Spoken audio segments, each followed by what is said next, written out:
Listen for the word of God in this reading from the 14th and 15th chapters of Exodus. As Pharaoh drew near, the Israelites raised their eyes and look! Egypt was advancing toward them, and they were very afraid.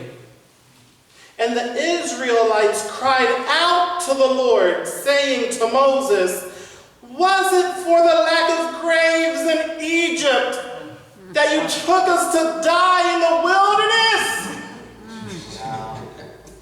What have you done to us by bringing us out of Egypt like this? It would have been better for us to work for the Egyptians than to die in the desert." But Moses said to the people, "Do not be afraid. Take your station and watch the Lord rescue you today." Yes. The Egyptians you see today, you will never, ever see again.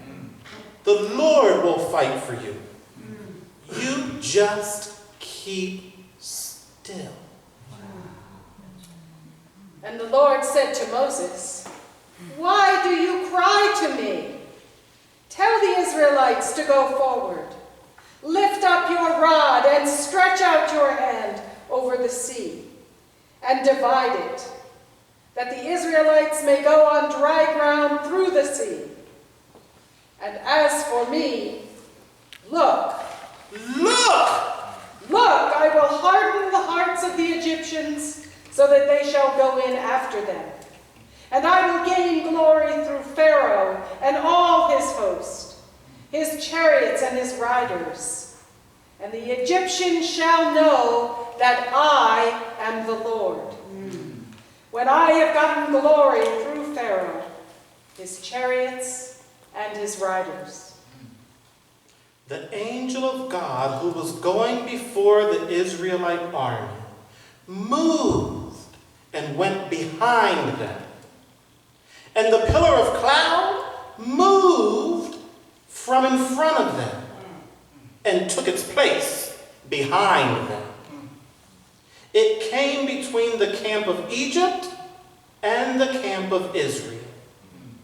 And so the cloud was there with the darkness, and it lit up the night.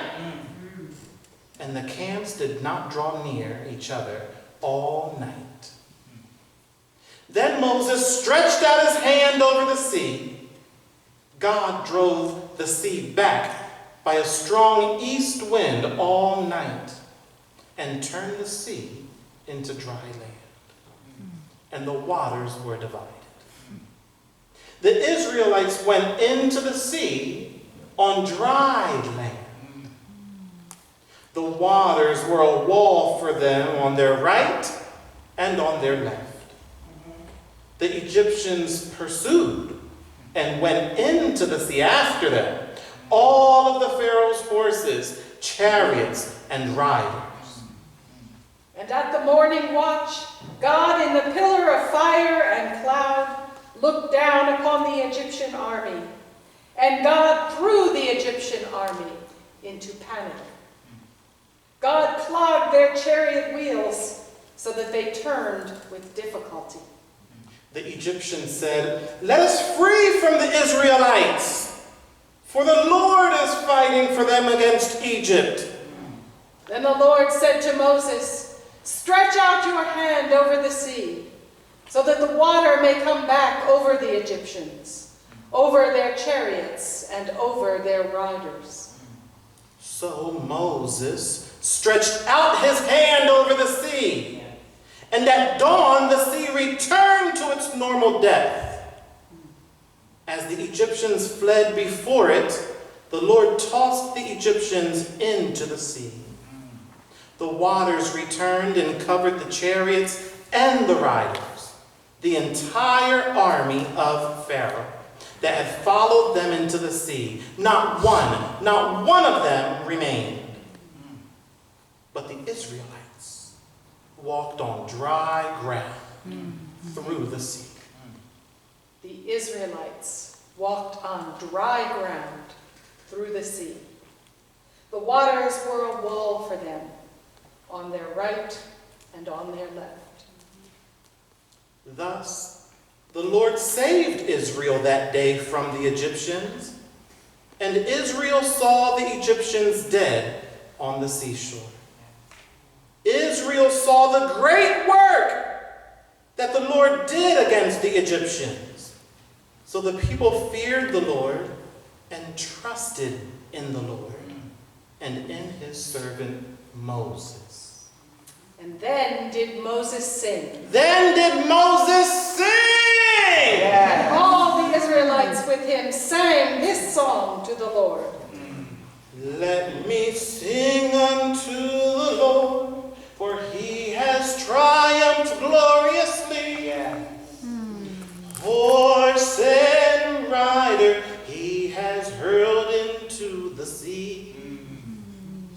Then Miriam, the prophet, Aaron's sister, took a tambourine in her hand, and all the women went out after her with tambourines and with dancing. And Miriam sang to them.